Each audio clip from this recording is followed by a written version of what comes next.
tidak merapati SKK.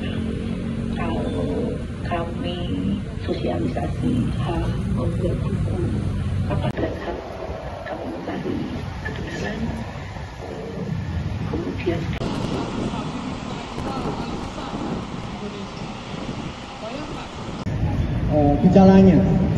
gejalanya apa? Gejalanya pernah layak menjadi pahlawan karena Soeharto adalah bapak korupsi Indonesia. Terima kasih kawan-kawan.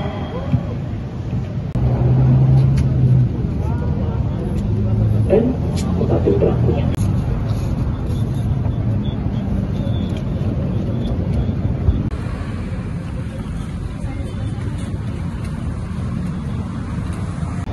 Itu adalah dikasih.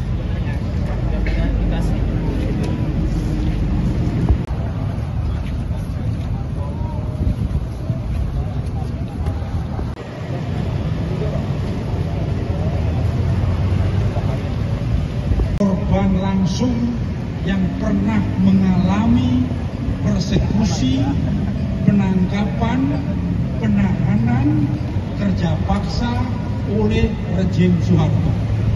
Negara ketika kemudian memberikan gelar jasa, gelar kehormatan maupun gelar Jadi justru sebaliknya, reformasi berjalan mundur, agenda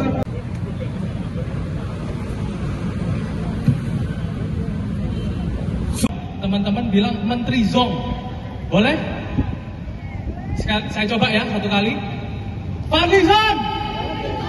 Fadlizon! Fadlizon! Menteri Zong! pecat Fadlizon. Teman-teman, seperti yang sudah kita tahu, kemarin Fadlizon yang merangkap begitu ya, selain sebagai Menteri Kebudayaan, tapi juga merupakan Ketua Dewan Gelar Tanda Jasa dan Tanda Kehormatan, menyampaikan bahwa usulan pemberian gelar pahlawan kepada Soeharto sudah memenuhi syarat untuk kemudian dapat disahkan rencananya tanggal 10 November. Apakah kita tinggal diam? Apakah kita tinggal diam? Apakah kita sebagai orang-orang yang paham dan mengerti sejarah kelam Orde Baru tinggal diam?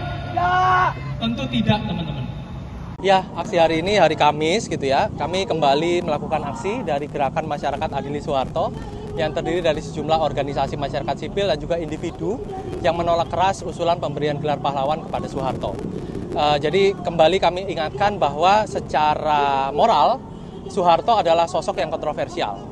Dia selama memimpin 32 tahun, selama menjadi presiden kedua Republik Indonesia, ada banyak sekali tragedi-tragedi kemanusiaan yang terjadi semenjak tahun 65, 66, lalu kemudian diakhiri dengan sejumlah peristiwa-peristiwa kekerasan negara di tahun 98 sebelum lengsernya Soeharto yang dipaksa mundur oleh rakyat tanggal 21 Mei tahun 1998. Tentu ini jadi pertimbangan yang harusnya dijadikan satu acuan luar biasa oleh Dewan Gelar Jasa dan Gelar Tanda Kehormatan untuk tidak memberikan gelar pahlawan nasional kepada Soeharto.